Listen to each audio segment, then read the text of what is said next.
Assalamualaikum teman-teman dan selamat pagi Dewan Juri. Apa kabar hari ini? Sudah pasti sehat kan? Perkenalkan, nama saya Yasir Safiatul Pribudi. Saya bersekolah di SD Negeri Cibubur 1. Kali ini saya akan bertutur yang pastinya seru. Cerita ini disadur dari kumpulan rakyat dari Jawa Barat yang berjudul Si Kabayan. Dahulu kala di tanah Pasundan hiduplah seorang laki bernama Kabayan. Siapa itu Kabayan? Kabayan adalah seorang laki yang cerdas, namun ia pemalas.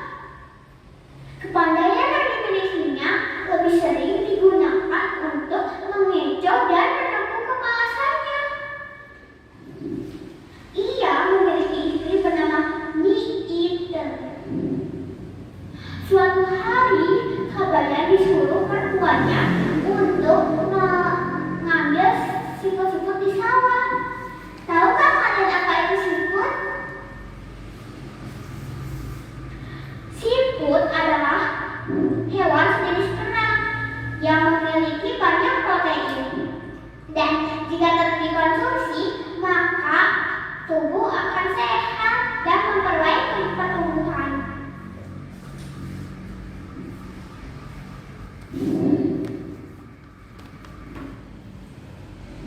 Dengan malasnya, si Kabayan pergi. Namun saat sampai, ia hanya duduk santai. Lama tak pulang, mertuanya datang dan kaget melihat si Kabayan hanya duduk santai. Hei Kabayan, apa yang sedang kamu lakukan? Mengapa kamu hanya duduk santai dan tidak turun ke sawah untuk mengambil siput-siput itu?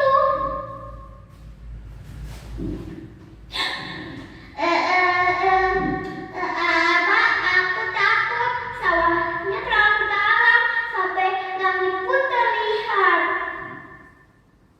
Mertuanya geram dan mendorong si Kabayan agar jatuh ke sawah.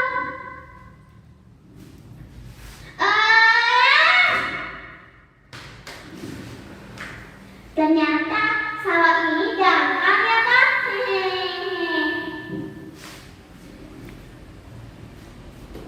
Dengan sudah menyebarkannya, ia lanjut mengambil siput-siput itu. Pada hari berikutnya, ia disuruh memetik buah nangka di tepi sungai. Teman-teman, tahukah kalian apa itu buah nangka? Buah nangka adalah buah yang besar, sedikit tajam, dan aromanya harum. Juga mengandung vitamin C yang bagus untuk kesehatan. Walaupun malas, si Kabayan akhirnya tetap pergi. Saat memetik, buah nangka jatuh ke sungai. Tapi si Kabayan tidak buru-buru mengambilnya. Melainkan ia membiarkan buah itu hanya begitu saja. Saat pulang, mertuanya bertanya, "Apa yang kamu lakukan? Mana buah nangka yang aku perintahkan untuk kau petik?" Loh, bukannya buah nangka itu sudah kuperintahkan untuk jalan sendirian? Apakah dia baru juga tiba? Bagaimana maksudmu Kabayan? Saat kupetik, buah nangka itu jatuh ke sungai. Rupanya dia ingin berjalan sendirian. Maka kubiarkan dia berjalan sendirian. Itu hanya alasanmu saja Kabayan. Bilang saja kamu malah membawa nangka itu pulang ke rumah. Pada petualangan lain saat memetik kacang toro, Kabayan malas dan tidur di dalam karung. Saat ada buah berkumandang, Allahu Akbar, Allahu Akbar. Mertuanya pulang dan menunggu si Kabayan pulang duluan.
Dengan santainya Kabayan berkata, "Abah, kalung ini digunakan untuk kaca kolong, bukan untuk manusia."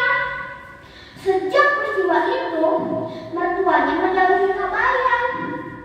Untuk memperbaiki hubungan, si Kabayan mencari cara dengan menanyakan nama aslinya kepada istrinya.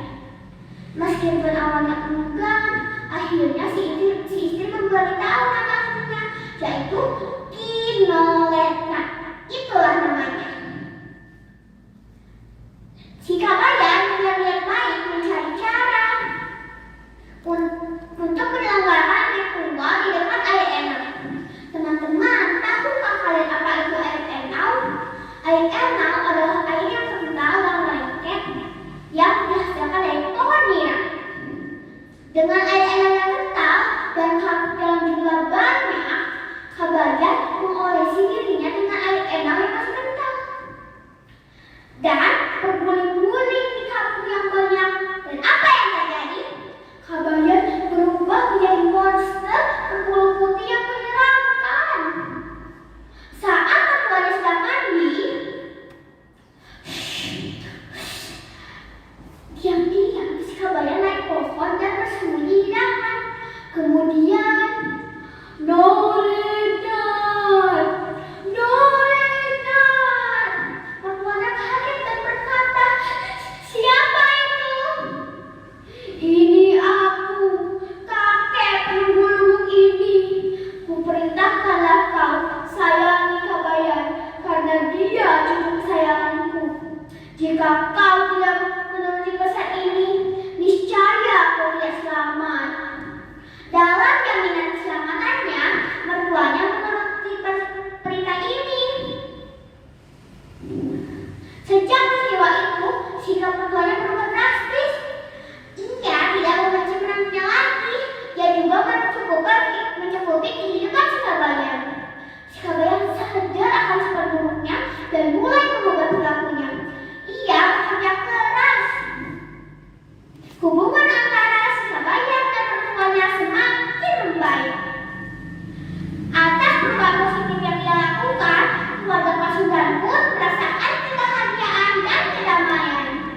Teman-teman, itulah kisah saya dengan si Kabayan. Jalan-jalan di hutan. Di hutan ada pohon cendrawasih. Sekian dan terima kasih. Wassalamualaikum.